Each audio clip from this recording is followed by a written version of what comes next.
What's up, this is GM, and before I start, I want to tell you about TubeBuddy. In case you don't know, TubeBuddy is a free website that will help you manage and grow your YouTube channel. Thanks to them, some of my videos even show up as top results. Want to give them a try? Check the description below for the link. Today's product is EKSA's E7000 gaming headset. It also goes by Fenrir. I don't know if I'm saying that anywhere near right. But yeah, if you're trying to find this specific headset and you can't find it by looking up EKSA E7000, do try EKSA Fenrir. I know that worked for me a couple times. But yeah, let me go and tell you what's inside this beautiful box that we have here. Of course, we have our headset itself. Don't worry, I won't have it that close to the camera the entire video. We have our splitter, which I personally don't use, which is why I still have it in the bag. But for some of you, you will need this. And then we have this dummy thick manual. I mean, look how thick that is. But don't worry, this manual isn't really that long. If you see, most of it is because it's based on language. It's only really about 6-7 pages per language. But man, 49 pages long. That is a very long manual. I'm just gonna kind of cycle through it real quick. I suggest you pause if there's something you need to read, because I do know that it is common to lose your manual. I know I have lost my manual multiple times. And of course, I will be going over some of this info myself.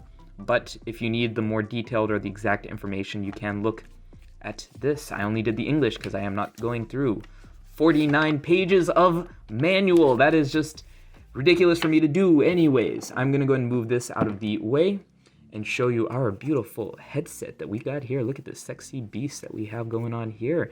Love the green outline right here. As you can see, I don't have it plugged in yet. Here, see, haven't plugged it in yet. But the green on it, it's really very vibrant with just the light that's shining on it, reflecting really, really well, which I personally think is great, because that means if you don't want to plug it in, if you want to spare one of your USB ports, you don't have to plug it in. You can get the nice green look at a no green price. Anyways, let me go into the general info for this headset before I kind of take a deeper dive look at it.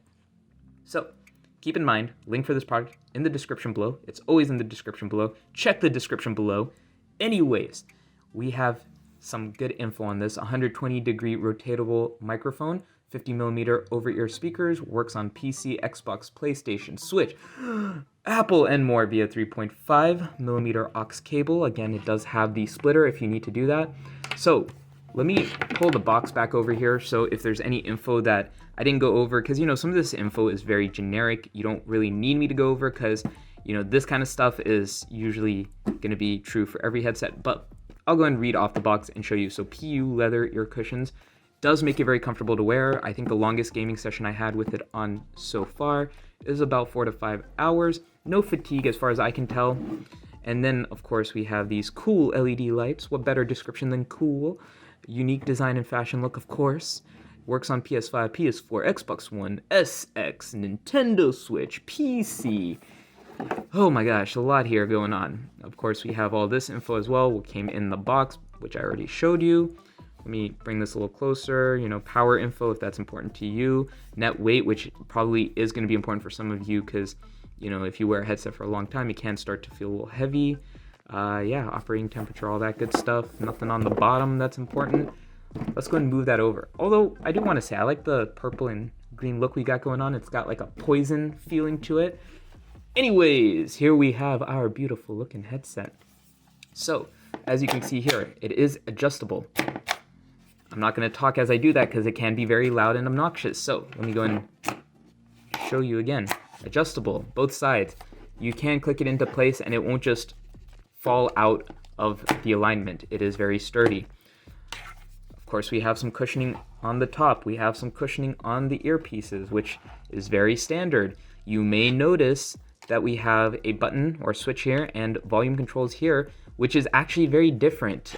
If you have owned some budget headsets before, or really any headsets, they usually have the controls on this long wire that we got going here, but instead they put it directly on the earpiece. Is that a good thing? Is that a bad thing? It's up to you. Personally, I kind of like it. I don't know if it's just because it's different. So, I've gotten tired of having that brick that's near the end of the wire. So personally, I kind of like it. But, again, that's personal choice.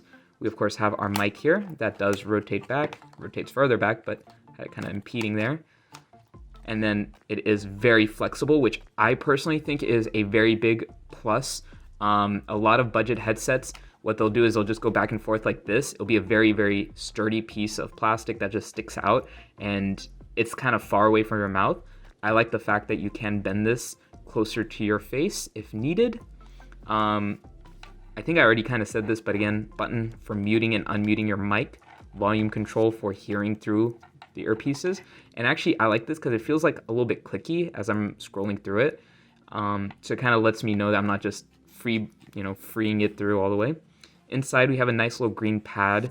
I don't know. I know that's kind of random, but I like that because usually this is just plain black.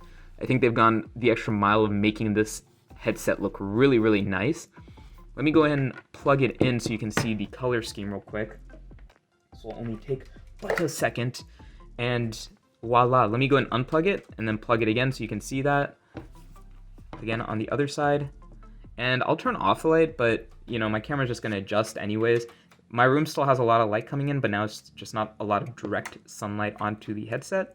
As you can see, that is a bright green light. And yes, I am unplugging and replugging over and over again, so that way you can see the difference as I'm doing it. Like, if you're looking closely, it's making a greenish hue, man, I cannot talk today, on the wall and on the table. Well, let me bring it back. So that ought to tell you how bright this really is, considering my room still has a lot of light coming in. That is very nice to see. One thing that does disappoint me a little bit as far as lighting is that we don't have lights on this bit of green or on the mic itself.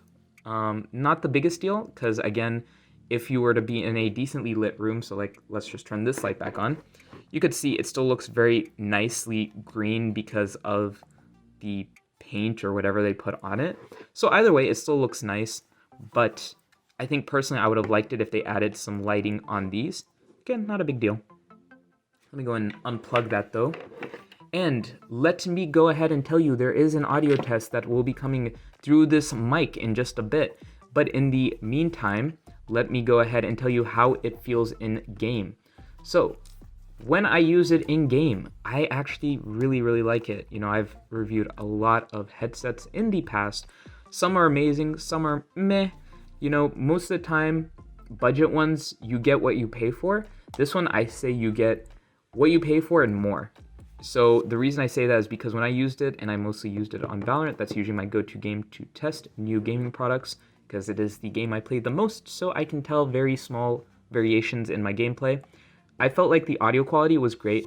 I could tell where footsteps were coming from, which is very important if you're playing games like Valorant. If you've ever played Valorant before, you know that to be very true.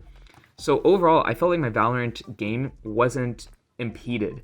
I'm not going to say it was improved because, I use a very expensive headset when I play Valorant, but I would say it didn't feel much different, if at all, playing with this headset. Of course, it took a few games to get used to, but once I did, I noticed I was still getting about the same number of kills, same number of deaths. Overall, I felt like I was doing about the same. Hopefully that helps those of you who are, very, very care a lot about that kind of stuff, which personally I am one of those people. Hopefully this helped. Again, audio test coming up right here. Alright, so now I'm recording audio from the headset itself. I have some background noise as well, just to see how much it is blocking that out, so that way you can get a good idea. Personally, while I'm wearing this, I can barely hear stuff around me, which I think is really good when you're playing games. I feel like the audio quality coming into the mic and the headset itself is really good. I know when I play with friends using Discord, they usually have nothing to complain about. They actually say, I sound pretty good coming through this, which I think is pretty good for a budget headset like this. So hopefully this gives you a good idea of the quality of this mic itself.